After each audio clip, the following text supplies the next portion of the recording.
Alright, this will be a video covering how to do the three main movement exploits with the sprint hat, and how to perform ice hat slingshots. So, uh, to get started with the SDJ, or the sprint double jump, normally your double jump will have your walking speed, but if you are sprinting, and then you let go of sprint, and press jump 1 or 2 frames afterwards, you will keep your sprint speed in the double jump, like that. And this is useful for getting more distance. When performing this trick, if you press jump too early, then you will just get a sprint jump, and if you press jump too late, then you will just keep your walking speed and not get your sprint speed. So you have to find the window in between that. 2 frames sounds pretty scary, but it's the same motion every time you do this action, and it becomes muscle memory, and it's not as bad as you'd think. It will still take some time to get used to.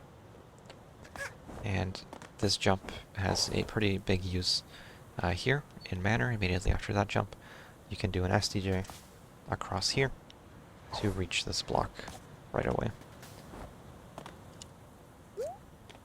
If I miss it, then I do not have enough distance to make that at all. But the backup for that is just to climb this, which is okay.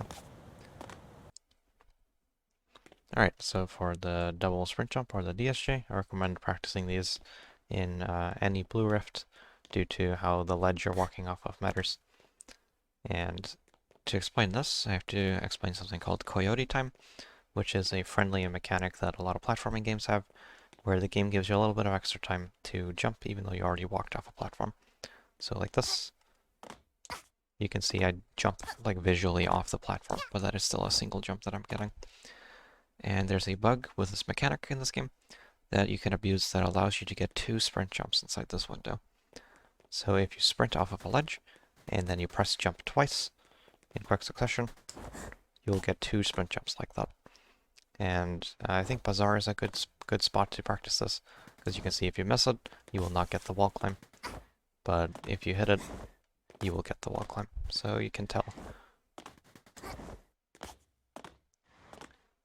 So it's a little bit harder to tell what went wrong when you fail a DSJ, but usually it will be because you did your jumps like at the wrong time as you left the ledge.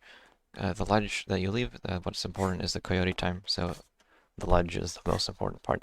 And every ledge in the game is a little different. So if you're struggling with a specific DSJ in a specific spot, it might help you to slowly walk off the ledge to figure out where it actually ends. Because especially some ledges will visually look like they extend further or shorter than they really do. As you can see, I can kind of walk off of here, and I'm still standing on the ledge here, for example. So knowing the spot where the coyote time starts is a good thing to know as well. So a pretty big use for the DSJ I can think of is here in Gallery. At the very start you can catch the cycle and then DSJ off of here, and dive cancel to climb up here early. The DSJ is less important than the SDJ when you're starting out, and it will generally just be used as movement optimization, and you don't have to worry about them too much, but it's definitely a good skill to have. Alright, so the TSJ is definitely the hardest of the three, and it's definitely not required if you're just getting started, but I want to teach it here anyway. A good spot to practice it is here in Gallery at the very start, because if you get TSJ off of here, then you can climb this block. This is not a jump that you'll be doing in the run at all. Even if you know how to do TSJs, this is not a jump you will do. This is just a useful spot to practice it in. So to perform a TSJ, you essentially perform a DSJ, which is the jump we went over previously, but you let go of sprint after the first jump. And you'll get a jump like that. So essentially what happens, instead of getting 2 sprint jumps in the coyote time, you get a sprint jump and then a single jump. And that means you can get a double jump that you can use later. There, like that. So that's 3 jumps total, so that's why it's called the triple sprint jump. And it's a bit hard to tell what went wrong with this one, even harder than a DSJ. It could be your inputs being wrong, it could be the ledge timing, and it's very hard to tell. It could be a combination of both even. So this is a very tricky jump to get down, letting go a sprint in between the inputs is very awkward to perform. So there are alternatives to basically every TSJ. They are not required for anything in the run. The best spot for a TSJ I can think of is right here. You'll do a TSJ off of this, and dive cancel and climb this, and this is where the village time rift would be. There is, but this is not a required TSJ at all. You can also go over here, walk up to the very edge, jump backwards, double jump, dive cancel to make it up here.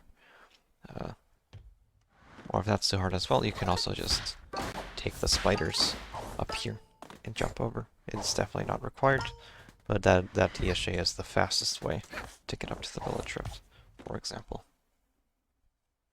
Alright, so the last bit of tech I want to cover is the ISAT Slingshot. It's most prominent here at the ends of Golden Vault. You will be doing the ISAT Slingshot up here to reach this last ticket.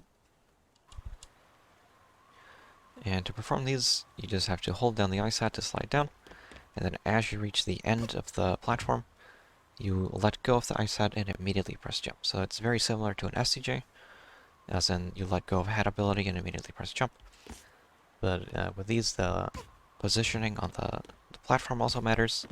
It has to be as you leave the platform, and also the timing window should be less strict as well. Way more than 2 frames. So like that, got a single jump and then a double jump that I can use. Here's what it looks like if you don't single jump. You get way less height.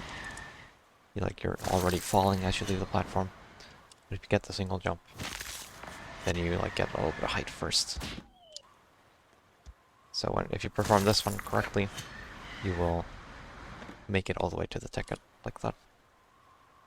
And I should keep in mind that this roof in particular is a little bit buggy, and sometimes you will just get stuck here with the ISAT, and that is usually not your fault. That will just happen randomly, and it's annoying, and you'll have to go back up and try again. But yeah, this should cover the sprint head exploits and the ISAT Slingshot. If you have any questions, you can leave them in the comments or join the Boop Trip Discord, links in the description.